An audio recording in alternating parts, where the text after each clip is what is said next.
Nous sommes maintenant rendus à parler de la troisième semaine de juillet. Qu'est-ce qu'on fait au potager cette semaine? Eh bien,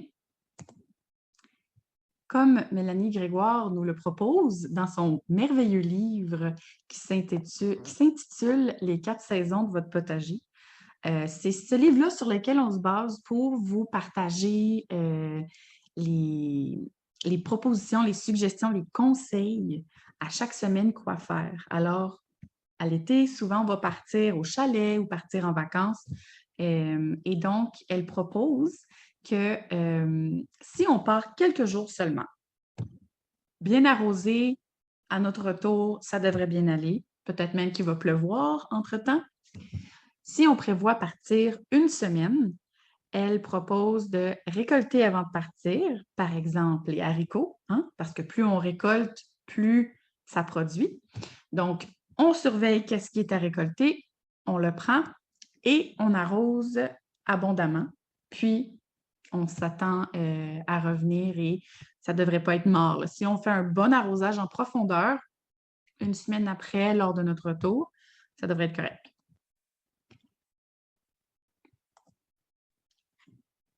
Si vous partez 2 semaines en congé, eh bien, il faut récolter, encore une fois, et puis désherber en passant la binette. Alors ça va permettre de d'élousser le sol un peu, puis permettre à l'eau de vraiment rentrer dans la terre. Et en même temps, ça l'aide à enlever les mauvaises herbes, les indésirables qui vont prendre l'espace et sucer les nutriments de vos autres plantes que vous voulez garder. Donc, pour garder un beau jardin propre et revenir, puis vous n'avez pas une tonne de désherbage à faire, il est recommandé de biner avant de partir. Puis ensuite, bien sûr, arroser profondément et même ajouter du paillis. Donc ça va garder l'humidité dans le sol et assurer que vos légumes ne seront pas tout desséchés après 2 semaines. Mais si vous partez plus que 2 semaines, il est recommandé de demander de l'aide. Alors, si vous avez une bonne relation avec votre voisin ou si vous avez un membre de la famille qui aimerait ça, vous appuyer avec l'arrosage, un ami. Plus de 2 semaines, il est recommandé d'avoir de l'aide. À ce moment-ci, dans le potager, on récolte quand même beaucoup. Donc, on a les pois et les haricots. Plus qu'on récolte, plus que ça produit. Donc, les pois, c'est souvent, on va les récolter. Les haricots, petit truc, aller récolter le soir par rapport à l'eau qu'il y a dans les légumes. C'est préférable de le couper le soir et de ne pas juste arracher, c'est d'aller couper à la base. Vous avez votre haricot, puis là, il y a comme la connexion avec le plant, d'aller couper. Ça dérange moins que juste arracher. C'est ça qui est recommandé.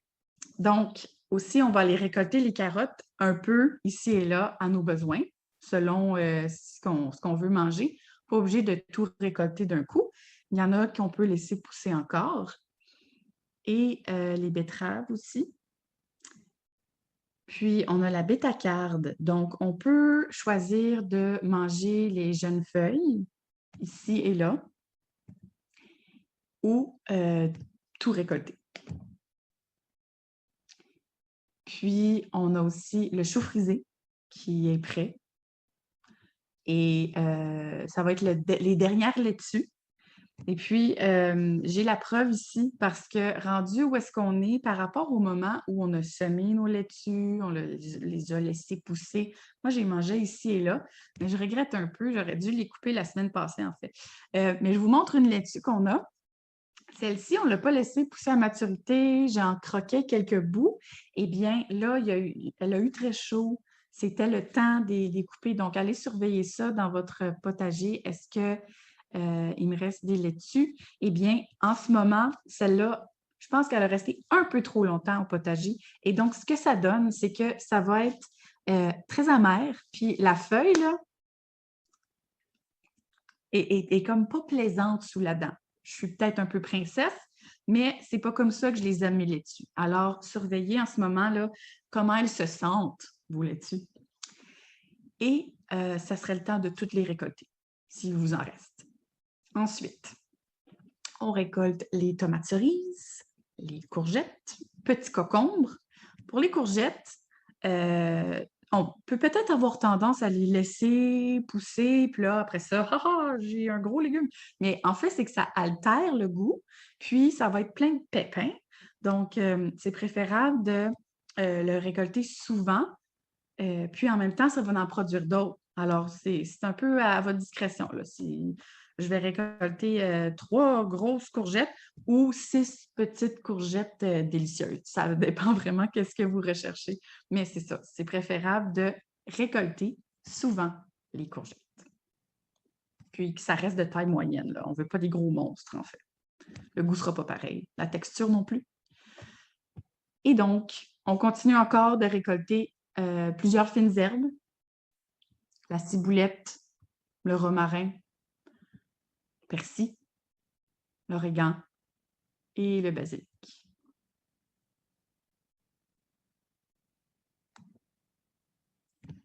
Par rapport à l'arrosage à la 3e semaine de juillet, eh bien, on va biner. Donc, ça, c'est passer l'outil, la binette. On va passer au moins 2 fois par mois. Ça, c'est particulièrement si vous êtes en pleine terre, mais vous pouvez passer un outil là, si vous avez des bacs. Et ça permet de délousser le sol, comme j'avais mentionné plus tôt, puis vraiment permettre à l'eau de rentrer en profondeur. Je ne sais pas si vous avez déjà remarqué, parfois on arrose et puis ça fait juste couler sur la longueur, ça s'étend, mais ça ne pénètre pas dans le sol. Alors, pour un arrosage efficace, on veut que ça aille en profondeur. Donc, il est recommandé de biner au moins 2 fois par mois parce que parfois, la terre, elle va tout se prendre ensemble. Et aussi, par rapport à l'arrosage, il est préférable d'arroser le matin ou le soir, mais surtout pas à midi parce qu'avec la force du soleil, la chaleur, vos légumes ne seront pas contents, ça va leur faire mal. Ils préfèrent vraiment un arrosage le matin, puis là, ils vont se sentir tout frais pour le reste de la journée. Puis ensuite, vous pouvez arroser le soir. Mais si vous oubliez d'arroser le matin, évitez d'arroser à midi, puis attendez le soir. Ils ne vont pas nécessairement mourir, vos légumes. Par contre, si c'est quelque chose qui arrive souvent, eh bien, c'est possible que vos légumes vont sentir que vous les arrosez en dents de scie. Donc, c'est arroser souvent, pas assez. Arroser souvent, pas assez. Ça les perturbe, puis ça peut causer des problèmes. Donc, mettez-vous une alarme sur votre cellulaire ou entendez-vous avec les gens qui vivent dans votre maison pour vous rappeler « Ah oui, c'est le matin, je dois aller arroser. » Donc, c'est préférable le matin.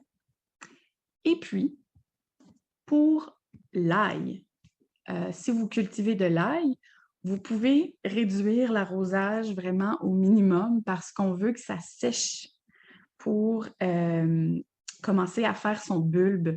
Pour bien faire un beau bulbe, c'est ça qu'on préfère. Il ne faut pas trop arroser l'ail. Donc, quand on est au début de la culture de l'ail, on arrose régulièrement. Là, il y a la belle fleur d'ail qui sort. Mais quand on est rendu à vouloir travailler sur le bulbe, on laisse l'ail s'assécher un peu. Donc, on ne veut pas trop arroser l'ail. Puis, si vous avez semé des navets, eh bien, il faudrait s'assurer que ça reste toujours humide durant la germination. Donc, on a vu avec les carottes, les betteraves, on place une planche de bois par-dessus vos semis. Puis, une fois que vous voyez que ça commence à sortir, vous pouvez retirer la planche et conserver un terrain toujours humide, là. Donc, surveillez l'humidité pour aider vos semis de navets. Et maintenant, par rapport aux fertilisants, on va donner un petit coup de pouce aux poireaux. Alors, vous pouvez fertiliser le poireau avec du 5,3-2. Donc, ça, c'est quelque chose qui est plus fort, plus riche en azote. Donc, c'est ça qui va aider à la croissance de plantes comme ça, là, qui vont avoir besoin d'un petit boost pour la verdure. Puis, on bute le poireau. Donc, ça va faire pousser les feuilles. C'est ce qu'on veut. Donc, pour ça qu'on a de l'engrais plus riche en azote. Les feuilles poussent. Par contre, on bute. Donc, on cache la base avec un peu plus de terre à chaque fois. Et ça permet d'avoir la belle section blanche. Donc, il y a aussi l'haricot qu'on va fertiliser avec du 4, 6, 8. Ça, c'est un engrais qui a assez d'azote, une bonne quantité de phosphore, mais beaucoup plus de potassium. Ça va faire des fleurs qui vont ensuite devenir des fruits. C'est ça qu'on veut encourager chez des légumes comme l'haricot. Alors, on va utiliser un engrais 4, 6, 8. Puis, encore une fois, lorsque vous prenez soin de vos poireaux, vous pouvez ajouter du compost, donc 1 cm de compost, de la terre, on bute ça, puis là, ils vont être bien confortables et ça devrait aider leur croissance.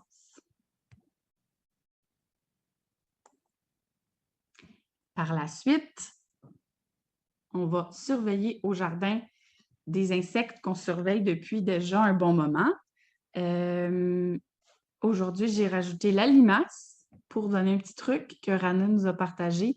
C'est pas mal toujours à la main qu'on va se débarrasser des limaces, à moins que vous vouliez utiliser un produit acheté en magasin. Mais si vous aimez avoir votre jardin un peu plus naturel, sans agents extérieurs chimiques ou quoi que ce soit, bien, vous pouvez avoir une planche de bois que vous couchez que vous couchez dans votre potager, puis les limaces vont vraiment là, aller se cacher en dessous parce que c'est bien humide. Donc, vous pouvez aller à chaque matin, enlever les limaces, puis en faire ce que vous voudrez. Si vous avez des animaux, peut-être qu'ils vont vouloir les manger. Si vous avez des reptiles à la maison, quelque chose comme ça. Mais c'est ça, il y a des trucs plutôt manuels pour les limaces. Puis, on continue de regarder pour des scarabées japonais. Donc, j'en ai vu tantôt, je suis allée dans le jardin, puis moi, ce que je fais, je leur donne une grosse pichenote, mais préférablement, ça serait d'attendre le moment où est-ce qu'ils sont plus paresseux, où est-ce qu'ils ne volent pas. Puis ça, c'est plutôt le soir. Donc, on peut prendre un pot d'eau avec du savon. Pardon. Lumière automatique encore. Donc, on prend un pot d'eau avec du savon, puis on les jette dedans avec nos doigts. Puis ça évite que nos feuilles sont totalement grignotées parce que rapidement, ils peuvent se reproduire puis faire des ravages. Alors, ceci est une méthode un peu plus naturelle et maison pour se débarrasser des scarabées japonais. C'est ce qui conclut cette semaine au potager pour la 3e semaine de juillet. Et je vous souhaite un bon jardinage, puis aussi surveiller qu'est-ce qui se passe au jardin. La semaine prochaine, on va voir quelques maladies à surveiller.